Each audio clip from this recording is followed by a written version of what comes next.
Benvenuti ad un nuovo appuntamento della bottega di Eleni. Il Natale sta arrivando e con il Natale dovrebbe arrivare anche il freddo. Tra le spezie più adatte per questa stagione c'è sicuramente il chiodo di garofano, notissimo in Italia e in particolar modo nel nord Europa.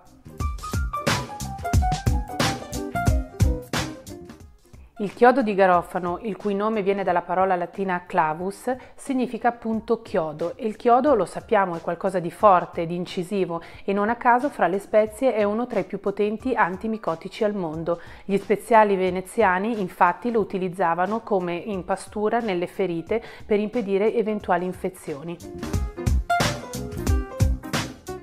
Il chiodo di garofano ha anche un forte potere anestetizzante. Secondo la medicina ayurvedica, quando si ha mal di denti, si suggerisce di mettere un chiodo di garofano in bocca e lasciare che piano piano sciogliendosi rilasci tutti i suoi poteri. Questo vi aiuterà ad affrontare meglio l'attesa prima di andare a curarvi i denti.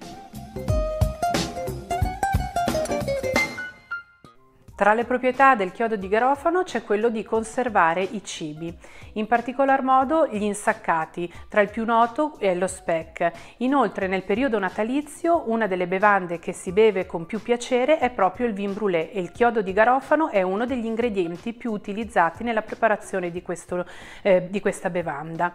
Infine un piccolo consiglio sgaio: quando farete il brodo nel periodo natalizio ricordatevi sempre di puntare alcuni chiodi di garofano attorno alla cipolla e quel brodo non solo assumerà un profumo più intenso, ma potrà durare più a lungo.